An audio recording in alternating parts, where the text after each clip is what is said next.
Hi and welcome back. I am finally rearranged downstairs. The shelves are clean. There's a Barbie situation going on behind us. The couch is here, the TV's here. May or may not have a Christmas tree right here.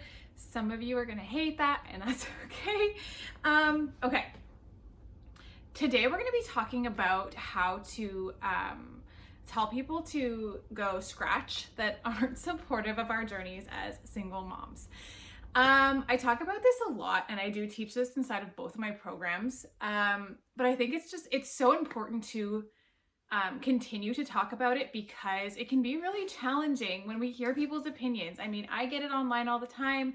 I get, not very nice DMs. I get not very nice comments sometimes. I get tagged in hateful stuff where people are like, look at these people being so hateful and not kind and judgmental.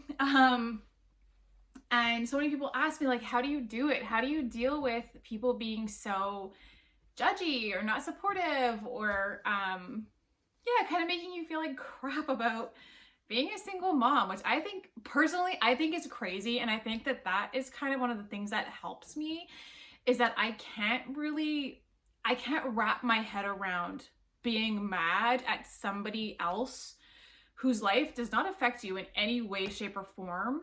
That is doing something that has nothing to do with me or you, and being so upset about it. Like, I've never understood that. I've never understood hate for no reason. I've never understood trying to attack somebody, trying to tear somebody down for really nothing that affects you. I can't get it. I don't get it.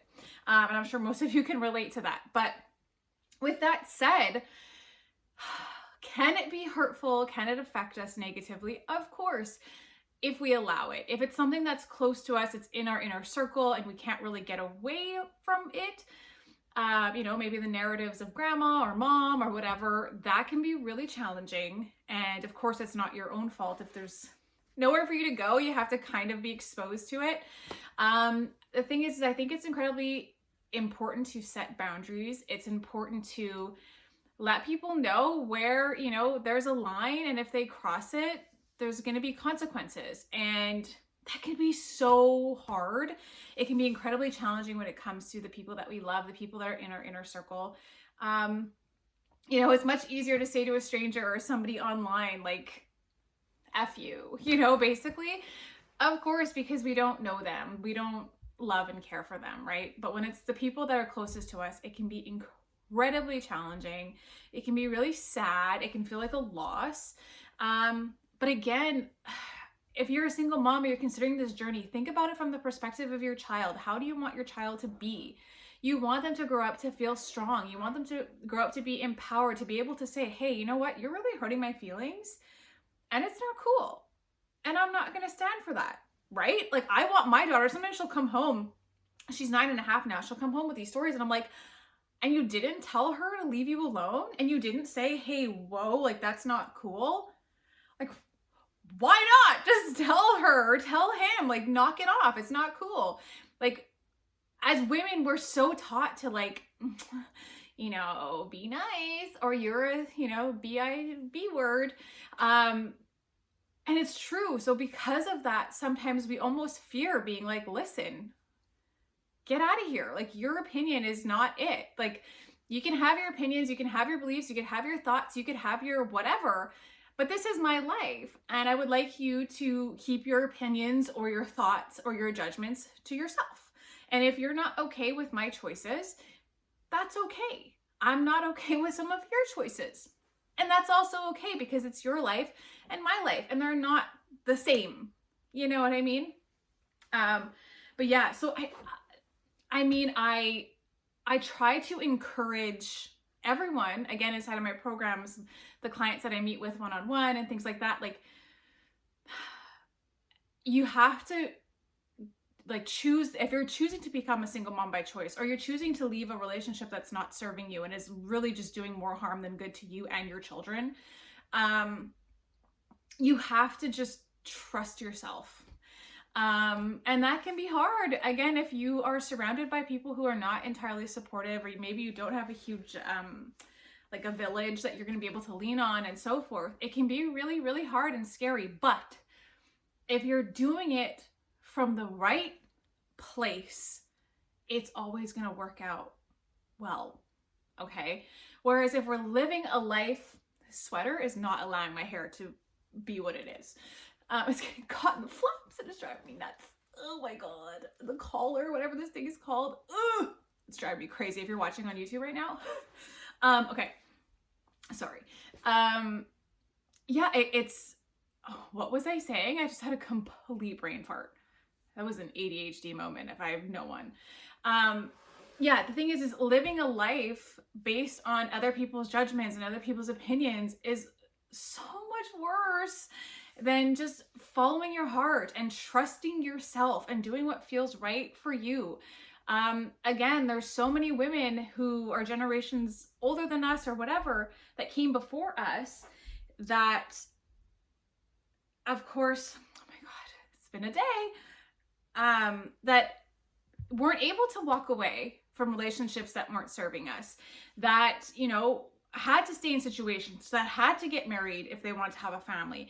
Their options were so much less than ours. So, and they were also taught a certain way. They were taught that, you know, you find a man and that's what you do, and you become a proper woman and you become a proper wife and you are a mother and that's your job and whatever. But nobody gave the modern woman tools really to deal with the modern way the world works right now, right? In that we all, for the most part, are working. We all, for the most part, are carrying a huge amount of responsibility for our households. We have careers, we have the kids, we have the households that we're managing. We have the doctor's appointments that we have to plan for. We have the meals and the grocery shopping and all the, you know, extracurriculars and all of that always has forever fallen on mom. Again, like I was trying to say, and now it's on top of having the career and having all of that. So, I mean, so for the people that have had that so ingrained in them, including us, right? It can be hard to be like, okay, wait. You're going to do this on your own? Like, are you crazy? You can't do that. But it's because they've been taught to believe that they can't do that, that we can't do that. Like, wait. That would be crazy to break that kind of a rule that is so ingrained in us as women for generations. So, I mean, to me, like, I've been the rule breaker for sure in my family, obviously. I kind of always have marched to the beat of my own drum in a lot of ways. But yeah, I was the kid that like questioned why. But why does it have to be like that? But why should it be like that? But who says that we have to do it like that? Why is that the only way? And I drove my parents batshit because there's no other word to say it. I would drive them nuts and I would question things and they would like drop some authoritative, you know, rule and whatever. And it has to be like this. And I'd be like, yeah, but that doesn't make sense. That doesn't feel like the most effective way of doing things. That doesn't really sound like the smartest move. And it would drive, and I get it, okay? As a parent now to a 9.5-year-old who questions everything that I say too and everything in the world, she's like, yeah, but that's stupid. Why? And it's challenging because they challenge you. But when you think about it, what a beautiful thing to be challenging the rules, to be challenging societal BS, to be challenging what your parents have to say with respect, of course, in a respectful way. But again, as adult women that are choosing to become single moms by choice, which that's who I'm talking to. I'm talking to you right now, right? Again, you were probably raised that it's like, this is the way it's got to be, babe. Because mama or dada, whoever, grandma said so. Because they said so. And it's like, yeah, but you know what? Maybe we should be questioning why they said so. Says who? Who decided I have to do it this way? If I don't want to do it that way, who am I hurting? And then of course there's the whole, yeah, but the child will not have a dad. Like you're hurting them because they don't have a dad. Family comes in all different shapes and sizes, okay? There's no guarantees in life. And even if you do wait and you get married and you find this person and you think they're lovely, and what if it doesn't work out? Now your family's a failure. It's a horrible family. Oh my God, this child is destined for horror and failure. I mean, if that's the narrative that we want to pitch, sure, the whole stay together for the kids thing. Why? There are situations where I'm going to go a little off topic here or on a tangent. There are tons of women that stay because they have no other choice. And again, some people have, but why did she why had she get in that situation to begin with? And yada, yada, and judgment, right? Of course. She should have picked better, yada, yada, right? She should have seen the flags. There's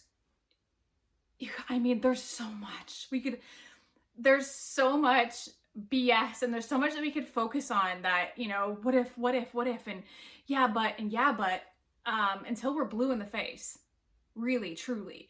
And my bottom line, and for a lot of women that I have met with and coached and talked to and have learned and loved to adore and learned from and all these things, at the end of the day, you need to follow your heart, and do what is best for you.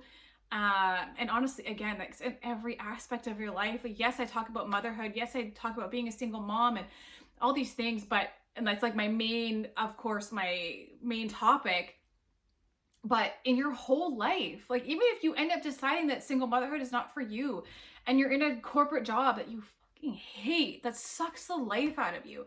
I'm not saying to go and throw your life away. If you're married right now and you guys are going through a hard time and you're like, there's been the single married mothers movement and maybe I should just leave. These are not decisions to take lightly. This is not something that I'm like, hey, just, go crazy. Just F that, burn that bridge. And I'm not saying to live, I do not condone going crazy, okay? And flying off the handle and just making some life-altering choice overnight. Of course not. But if you've been called to motherhood and you've dated and, maybe it's not working out and you're like, I don't know, like what's the move? I feel called to be a mom. I'm 40 and it hasn't worked out with anybody. I've been married. I've been divorced. I'm not feeling it anymore. What do I do? And girl, time's ticking. I want to be a mom. This is it. I have options. We have options. And that's the thing too, that it's like, yeah, but that's not the right way. Says who?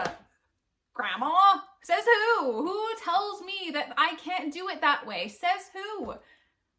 Show me the person who's telling me that I may not do that. That's not you. And not your patriarchal beliefs that are nonsense.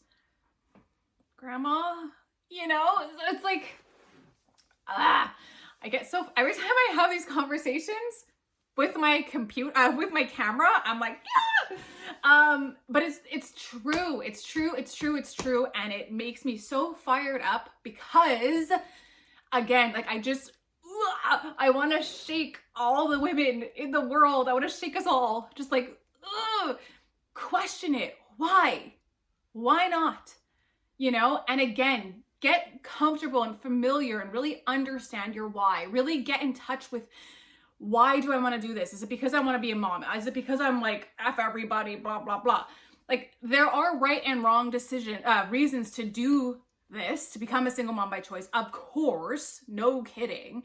But again, if you're called to it because you feel called to be a mother and to have a family of your own, and you have a decent career, you're doing okay financially, mentally you feel ready, and you're never going to feel 100%. Nothing is ever going to be perfectly lined up with a beautiful little bow on it, of course. But yeah, if you feel pretty sure and you're still like, can I actually do this? You probably can, and you probably should, and you should jump into the Single Mom Mindset program. It takes you literally through everything you're feeling right now, to all the things you're going to feel throughout, and to help set you up for success as a mom that's raising a donor-conceived child, to help you be successful on your entire journey from right now to being an active mom of 2 crazy kids. If you decide to have 2, like some of us crazies, or more, or whatever, go nuts. But yes, it's a resource that's there to help you, to guide you along so that you're not like, what am I doing? and frantically Googling and trying to, figure out what you're doing, and, going to the fertility clinic, not knowing what to expect, not knowing what to do when you're choosing your donor, not knowing how to balance now, oh my God, now I am pregnant. How am I going to do this? Am I going to manage financially? What do I need? What do I do? How do I get a support system? I don't really have one in place. The list goes on. Okay. There's lots to think about. And again, not to overwhelm you more. This is truly because Single Mom Mindset has your back. Okay. Tons of women are inside this program, have graduated from the program, meaning that they've completed it. And still they go back to the program. They still go and see different modules. They're like, okay, wait, I need a reference point or whatever. And it's been such a labor of love. It's my signature program. It makes me so happy to see new women enrolling in it, just because I know that no matter what you decide, you're going to be so confident in your decision. And that's key. Truly, in motherhood, we need all the confidence that we can get, because at the end of the day, in motherhood, we really are just winging it day to day. There's no rule book in parenting. We're all really just doing our best. But yeah, it's everything's going to be linked below. Empowered Mom Mindset is a program that is relaunching really, really soon. Make sure you're on the wait list. That's below as well, or it's over on my Instagram in my links.